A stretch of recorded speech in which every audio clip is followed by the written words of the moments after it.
নমস্কার বন্ধুরা, আজ আবার হাজির হয়ে গেছি নতুন একটা রান্নার ভিডিও নিয়ে। দেখো, প্রথমেই একটা কড়াইতে তেল গরম করে 1 চামচ মতো গোটা জিরে ফোড়ন দিয়ে দিলাম। ফোড়নটা ভাজা হয়ে গেলে আগের থেকে একটা পেঁয়াজ কুচিয়ে রেখেছিলাম, সেটাকে এর মধ্যে দিয়ে দেব। তারপর পেঁয়াজটাকে ভালো করে নেড়ে চেড়ে ভেজে নেব। আমি এখানে একটা বড় সাইজের পেঁয়াজ ব্যবহার করেছি। যদি ছোট সাইজের পেঁয়াজ ব্যবহার করো তাহলে 2টো পেঁয়াজ ব্যবহার করবে। ভালো করে পেঁয়াজটা ভাজা হয়ে গেলে আমি এর মধ্যে দিয়ে দেব 1 চামচ রসুন, যেটা আমি থেতো করে নিয়েছিলাম আগের থেকে। তোমরা চাইলে রসুনটাকে বেটেও নিতে পারো। তারপর দিয়ে দিচ্ছি 1 চামচ গ্রেট করা আদা। তোমরা চাইলে আদাটাও বেটে নিতে পারো।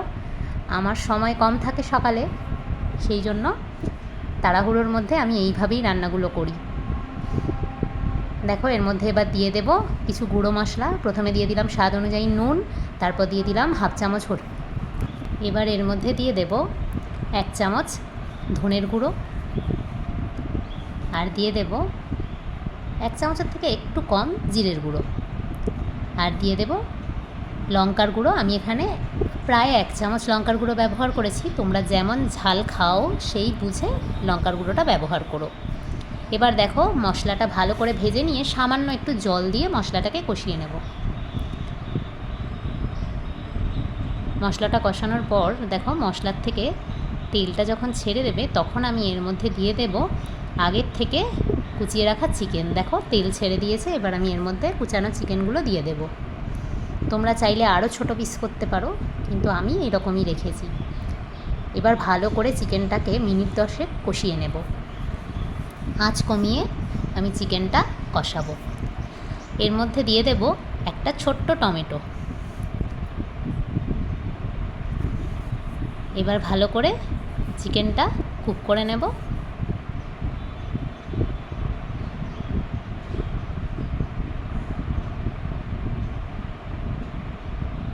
দেখো, চিকেনটা প্রায় কষানো হয়েই গেছে। এবার আমি এর মধ্যে আগের থেকে সেদ্ধ করে রাখা মটর আর আলু দিয়ে দেব। আমি আলু আর মটরটা 3টে সিটি দিয়েছিলাম।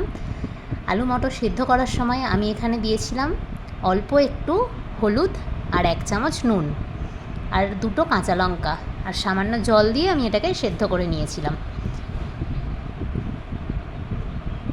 এবার দেখো, মটরটা কষানো হয়ে গেলে এর মধ্যে দিয়ে দিলাম অল্প একটু জল।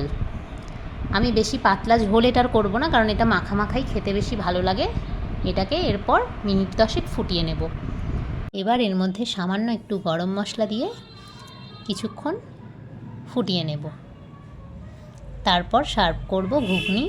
এটা শুধু খেতে বেশি ভালো লাগে। এর সাথে আমি অল্প একটু ঝুরি ভাজা আর কয়েকটা বেদানা ছড়িয়ে পরিবেশন করছি। আজকের ভিডিওটা কেমন লাগলো তোমরা জানিও কমেন্ট করে। সবাই ভালো থেকো, টাটা।